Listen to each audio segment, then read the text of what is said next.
Henry, right up the gut, room to run. Henry hits the gas pedal again. Touchdown UTSA. They need the 23. Retzloff, all kinds of time, lofting it deep, and a touchdown to Bryce Bohannon. He dropped it in a bucket, and Bohannon paid it off. Empty set on 3rd and 3. They rush 4. Pass deflected and intercepted.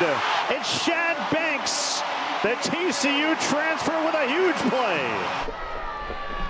Gabalis airing it out, and in stride it's Willis. Goodbye. He'll walk in. A 77-yard strike. Tarleton State taking over here in the 4th. From the 14.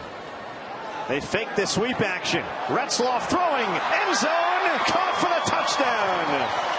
Anthony Miller Jr. His first career touchdown grab. Kaminsky, a clean pocket for once, and he's picked off again. It's Bam Smith. Tarleton State continues to be takeaway U. Henry, big hole, and he hits the afterburners. Robert Henry is gone. He is inevitable. And UTSA grabs its first lead early in this 3rd quarter. It's win or go home in Hammond. The Illinois State Redbirds are in the Bayou to take on Southeastern Louisiana as the FCS playoffs get underway. And we welcome you inside the booth at Strawberry Stadium alongside the former Florida State Seminole and national champ Forrest Connolly. I'm Jack Benjamin. So 24 teams vying for a chance at a national championship. It all starts, though, with winning in round 1. We've got a great test between 2 terrific teams to get us going. Well, both of these teams feel disrespected. You're watching the American Conference on ESPN, where it's homecoming in New Orleans for the Tulane Green Wave, who are hoping to stay in the hunt for a conference championship and a potential berth to the college football playoff, as the Green Wave welcome in the Florida Atlantic Owls, who need 2 wins to secure bowl eligibility. Well, things just changed in a big way in the American Navy, knocking off 24th-ranked South Florida at home. That means Tulane in a terrific spot to reach the championship game, and they control their destiny down the stretch starting today in Uptown. And we welcome you inside Yeoman Stadium alongside former Kansas State offensive lineman and the Super Bowl champ of the Steelers, Barrett Brooks. I'm Jack Benjamin. Smacker Miles from the sidelines shortly. So Tulane had to get a bounce-back win last week at Memphis. They got it, but they can't overlook a highly potent FAU offense. Well, you look at it, the parity in this conference is great. Even the middle of the pack looks good. There's so many teams with one loss. We're looking forward to this. Well, you go back to that Memphis win, and Jake Retzloff, Tulane's redshirt senior quarterback, was outstanding. He did everything for them. Absolutely. He's the cog to make that offense go. I like the fact that he goes in and has a lot of confidence in what they're doing in the passing game. Meanwhile, FAU, one of the best passing attacks in America. They're led by a dynamic duo in quarterback Caden Veldkamp and wide receiver Easton Messer. A 10-play, 95-yard touchdown drive from Texas State, capped by a Lincoln Perry touchdown rush. And they are up 9-0 here in San Antonio, trying to win at the Alamo Dome against UTSA for the first time in program history. Now, it's always a tough environment to play on the road anywhere else, but if you want to go a little bit south, an hour away to this building, it's even tougher, I believe, as well. And they have come in here and executed their game plan, Jack, and I think their defense initially set the tone. And then that offensive line got it going. And I'm telling you, Brad Jackson is as accurate as anybody, certainly in the Sun Belt Conference, in the American, throwing the ball downfield. Touch back to the 25, drive recap. Bo Sparks got it all going. How about Brad Jackson delivering a 73-yard dime? Yeah, here it is. They're trying to man up on the outside, but Bo Sparks just too fast. He runs right by Martin, and the pass is on the money. And here it is. This is where you got to own your money.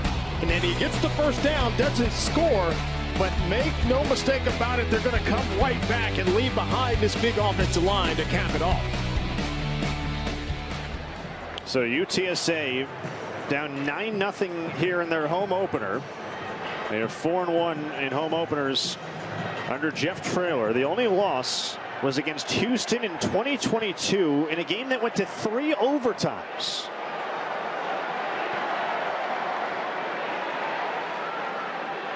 McCown, and on a slant he's got McEwen. Part of that Mac attack. You add in Willie McCoy to the trifecta. That's a gain of 16 on first down. I love this. This is a staple in this offense under Coach Justin Burke. You get that receiver sprint out wide, and then he's just foot race to the inside, and here it is. This is a good shot of it there. You get that inside position, and the ball is on the money. Play action again. And McCown just dumps that one at the feet of his tight end, Houston Thomas. Good pressure from safety Ryan Nolan, lead returning tackler on this defense. So what have you seen defensively from Texas State that's maybe flustered this UTSA offense? I just think this defense is overly aggressive. Sometimes it's a good thing and sometimes it's a bad thing. Here today, they have been a step ahead of this UTSA offense, and they're beating the guys in front of him. They're not doing anything too fancy. It's just, hey, we're going to lit back and we're going to play football, and we think we can beat the guy in front. McCown with time to throw, lofting it sideline, and that's incomplete. Off the hands of A.J. Wilson, who caught a 34-yard touchdown late in the game in College Station from backup Brandon Tennyson last week. There is a flag. Penalty flag on the play. Holding. Offense number 55. Second penalty. Second down. So that goes on Kamar Missouri, the left tackle. Another veteran, a 6th-year redshirt senior. You think about the penalties in the offensive line. This team played in front of more than 107,000 fans at Kyle Field last week. Not a single pre-snap penalty. Yeah, you know, we talked to the coaches. Texas State has declined the penalty. It's third down. Yeah, that's a good decision. And, you know, we talked to the coaches. They said they just wanted to play clean week 1. And that's exactly what they did. And, you know, Coach Traylor, you talked to him, felt like a couple of things go differently. That game may look a little differently. And so, you know, they felt good coming out of last week against A&M. And here today, right now, they just have not met the intensity of Texas State's defense so far. They're 0 for 3 on third down. This is 3rd and 10. McCown steps up. He's got room to run. And he'll slide down right around the 45 of Texas State. UTSA back into Bobcat territory. Yeah, Jack, put a little reminder on that play, because that's the one thing that can get this defense out of sync. When they have accounted for everything else, they don't account for the quarterback's ability to get outside of the pocket. I've always been a big proponent of quarterbacks taking it upon themselves to make the defense get uncomfortable, and that play right there by McCown could get this offense back on track. Running back is Will Henderson III. From the 45, and that was going nowhere. Man. A little pitch looking for Patrick Overmeyer, and it was absolutely blown up by Jordan Sanders, the transfer from Cal Poly in San Luis Obispo. Yeah, they're having a hard time blocking Jordan Sanders. He had a TFL last week, had 6 TFLs and 3 sacks in his 3-year Mustang career with Cal Poly. Dad Dwayne played at Washington State.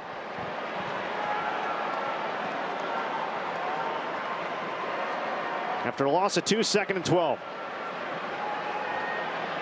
McCown, open man, and that's Henderson. And that's a first down. And you might get a little bit extra at the end of this, too. It might be a roughing the passer, Jack, on the back end of this play. That's outstanding quarterback play by McCown. Personal foul. Roughing the passer. Defense number 99. 15-yard penalty added to the end of the run. Automatic first down. Well, Longy's done a lot of good things this first half. This isn't one of them, but great look there by McCown. What a great sight adjustment here by the running back, first and foremost. But then second of all, McCown steps into the pocket there and holds its ground and delivers at the last moment. And then the icing on the cake is the roughing the penalty. This is what you need, right? You're down 9. This is how you can get yourself going, getting back into this red zone here. One of those had-to-have-it drives for UTSA. Inside the red zone for the second time. Thomas, the tight end, in motion. McCown to Wilson, who snares it inside the 2 and rolls himself near the goal line.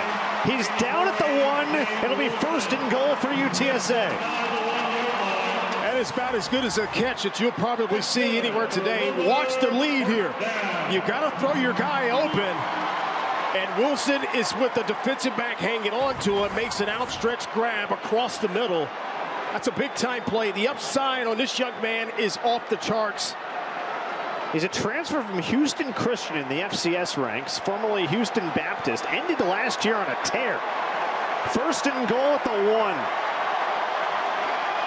Peterson, second time the charm. Yes, sir, he's in. UTSA is on the board. Amarion Peterson, the USC transfer, with the first touchdown of his Roadrunner career.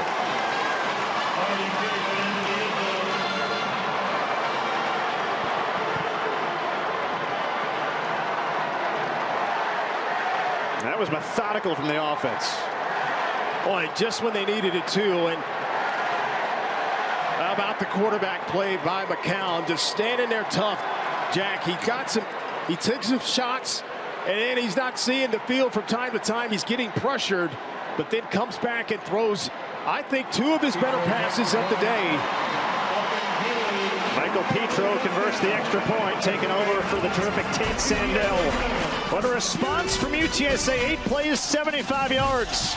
And Amarion Peterson into the end zone to make it a 2-point game.